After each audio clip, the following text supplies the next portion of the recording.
Welcome back to today's 10-minute mental session with Tim Lloyd from Mind Maps. How are you, lovely? Hi, Elisa. Oh, yeah, very good. Thank you. And yourself?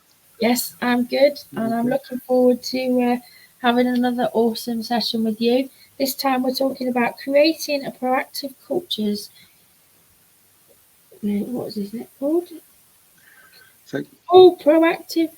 Oh, hang on, you say it. I've said it yeah, wrong. creating proactive cultures towards mental health in the That's the one. workplace, Yeah, really, is what we're looking at. had a bit Yeah, of brain fog. You'll have to that's forgive all me. right. It's my That's age. okay. Happens to me all the time. Um, yeah, really, this one, it's just about looking at what we're doing proactively and positively around mental health. Yeah, In the workplace, but also kind of in our wider lives. I don't think this is, just for the workplace. yeah. Um, and it's about what we're doing and what we could do more of, really, Yeah. that I'd like to explore. Yeah, well, Um, I think there's always room for improvement. I mean, it is a lot better now than it used to be. And I think I mentioned to you before, I know that when my husband was sick a good few years ago, his workplace said no one had ever had any mental illness before, but actually they would have. It's just that they wouldn't have been comfortable enough to approach them about it. And hopefully times are changing and that's getting better. But like you say, it's all about educating people on what they need to really be doing, and it's not just about basics, is it? Just it's not just about trying to fix the problem after. It's to try fix it before it arises in a certain way, because obviously we mm, can't fix everything, can we? no, But no. so This what's is your something I'm very passionate about, Lisa. It yeah, really, having worked in the NHS in mainstream kind of crisis services and in the community, acute settings and such. And it was a frustration to me. I kept asking the question, why hasn't more been done mm, before? So towards the latter end of my NHS career, I did end up in early intervention services, kind of trying to get there early with these young people before I was specialising in psychosis. Um, but even then, recognizing that within our society, there's been a real issue with kind of being proactive, yeah, not waiting till we get to a point of crisis. And you're right, of course, some people still are inevitably going to have crises. yeah, But if we can move the efforts further upstream, if you like, yeah, um, that's going to make it more accessible when people do need those services, that they can actually access them in a timely manner. yeah, yeah, It reminds me of a wonderful quote. I think it was Nelson Mandela who said, "We need to stop fishing people out the river. We need to go upstream and find out why they're falling in the first place." yeah, yeah, Yeah. exactly, yeah, So the proactive cultures, really, we do, as I said to you in our introduction before, we do things like mental health first aid training and other training in the workplace, which is great. And employers are waking up, I think, to their responsibilities here. yeah, Certainly, we've seen an increase in employers' engagement in this since COVID yeah, kind of hit. So it's great to see that movement. But if my worry is that there's potential that in some cases it's just going to be a tick box exercise. Kind yeah, of got mental health first aiders, we've got a policy on this, and you've highlighted it, and I've experienced this myself, and had people also tell me their experiences on this.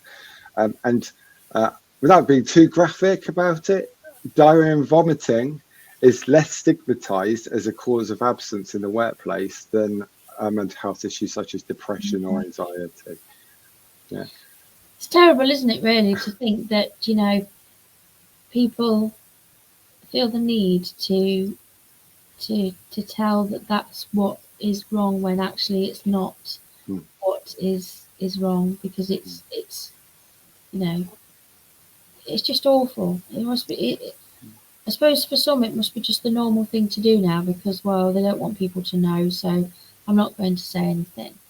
Um, and I also know that workplaces, obviously, they all have these procedures in place. I mean, I used to work in a call centre at 20 odd years ago, and I remember, you know, if you're off sick, it's like you come back and you were scrutinised while you was off sick. and then you'd be off sick again, and then they'd be scrutinising you again, and then they'd say you can't keep being off sick because we're going to have to put a mark against your name, and you know, but actually, some people have not actually been sick physically, they've mentally sick and they're hiding it.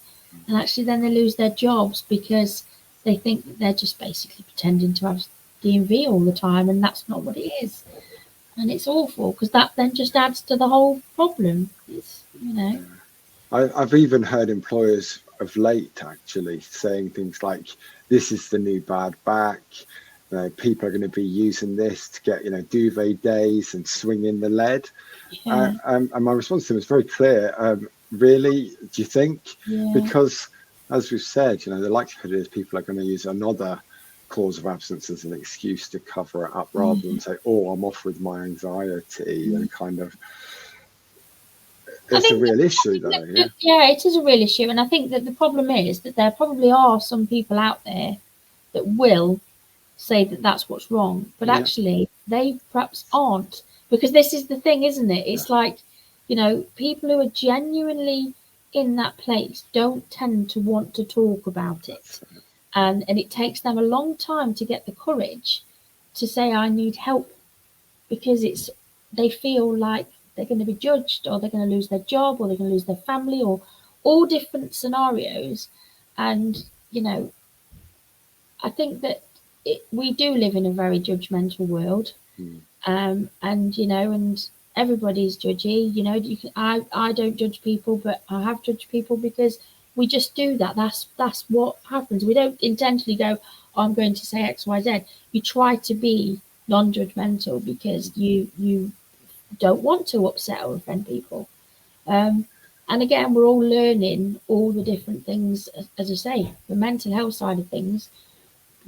People didn't talk about it. People and the older generation still don't want to talk about it because for them it was a crime years ago, wasn't it? Suicide and stuff like that. So it's like, it's very difficult to try and get people to understand that is not what it's like now. And people there is a shift happening. Yeah, it is happening, Lisa. I always say it's risky to generalize by such things as age and gender, but the statistics highlight, and my own experiences highlighted this. I had a lady who I asked a question to a room of older adults, what is mental health? And the first response I got back was, I'm 100 and in my day it didn't exist. It didn't exist during the war, it didn't exist during the 60s, this is a new thing. Younger people, I think, are much more switched on generally, again, to this. They're kind of getting the language and the awareness early. And then there's people, I think, in our generation in the middle who we're having to shift some of those old views and stereotypes and stigma that comes with that. Yeah, because we are in the middle, if you think about it, aren't we? Because we've probably, experienced the older generation and their views and what they've shown us, and our parents and grandparents. And then now we've got our kids who've got a different view again. So we are in that middle. And also, I think now as well, the younger generations, with all this technology, there's a lot more pressure to be a certain way and stresses and all the rest of it. So, in one sense, we are lucky to be, in the middle, really, because at least we know what it was like before we had all these apps with all the filters. And, I always been using filters because who don't want to look like they're 20 when they're 45? But in reality, that puts a negative thing out there, and other people look and go, oh, look at how amazing you look and you're 45. Actually, it's not real. And this is the problem, isn't it? It's all, we are what we are, but we're all trying to be something we're not.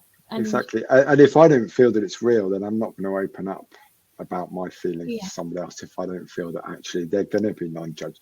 And you say about being judgmental, we always say that as though it's a negative thing. Yeah. But actually we can be positively judgmental as well, and we're going to make judgments. It's human nature. It's about, I guess, for me, making sure that those judgments are fair and balanced and informed as they can be. Exactly. Yeah. I think but then they change. Definitely. Yeah. So that's the first thing, is kind of creating a culture where people feel that they're able to open up to a non-judgmental response.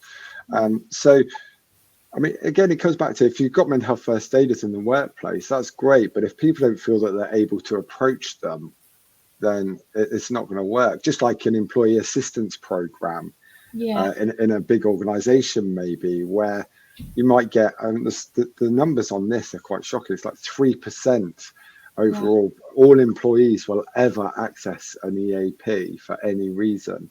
Not just mental health, physical health, but legal or financial aid, all those other things. And you're going to ask why. Yeah. So why do you think that is? Yeah, it's because people don't feel comfortable with what the response they're going to get. And on our next session, when we're going to look at overcoming barriers to good mental health, I think some of these things will come up. Is, how am I going to be responded to? What will people say behind my back? Or how's that going to affect my promotion? Or even more serious implications, like, are they going to come swooping in and take the kids away if I say I'm having suicidal thoughts? These kind of thoughts, So we're going to get on to, in the next session, I think, looking at that, which will be great. But I think what's more important, actually, is the basic awareness training for all, that says, actually, it's okay, let's talk about these things. You don't need to be skilled to have a conversation. Just be open and hear what that person's saying, and try to hold your judgments. Well, I think it's good advice. Hopefully, I'm pretty sure that there will be people that watch this that have either experienced this, or they know people that have experienced it.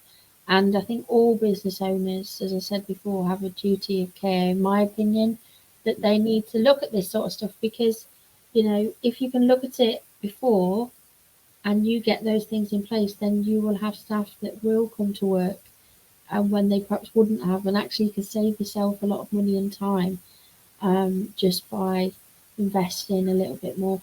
And staff retention for places, sometimes it can be ridiculous. People just leave so often, and actually you have to ask yourself, why is that? Why? What's happening? Is there something that's happening that's causing people to leave, and is it something that we can fix? And I think mental health sometimes has a lot to do with it. And I know myself, I've been off before with anxiety and stuff in the past, and panic attacks, and it's not very nice. But I tell people I don't have any worry about telling people about stuff. So for me, it was easy for me to go and speak about it. But I know that it's not easy for everybody, and I think we need to make it easier for them people. So thank you. That's what I was just going to say on that. Certain cultures, especially, things like construction sector, where it's all burly, we don't have feelings, kind of, machismo, that could be, or armed forces, or, other services, public services, where it's almost, even as a nurse, it's like, it's expected that you're okay. And you have to be, so you can't show those signs of weakness, weakness that actually something's not right. And it's creating an environment that actually, of course, we've got to embrace that it could be me tomorrow, it could be you tomorrow. So exactly. And that is the crux of it. It could be anybody, and if you're a business owner, it could be you. It doesn't necessarily mean that it's just down to your staff. You could get sick, because we don't none of us plan to wake up and have any illness, whether it's physical or mental, at the end of the day, do we? So it's and it's important. I recognize 20 years experience, I've got a pretty substantial toolkit at my disposal. Do you think my mental health is perfect? No. So it's about having each other's backs as well. It's really important. Well, thank you very much, lovely. And next time, I'm looking forward to the next one, because that sounds like they're all very good, to be honest. I mean, I'm obviously a mental health advocate. I want ideally, like you said, utopia, where everybody's helping each other and it's all how it should be and everything. But this is what we've got for the moment, and I think it's fantastic. So thank you. Thank you. And I'll see you again. Great stuff. Thank you, Lisa. Bye.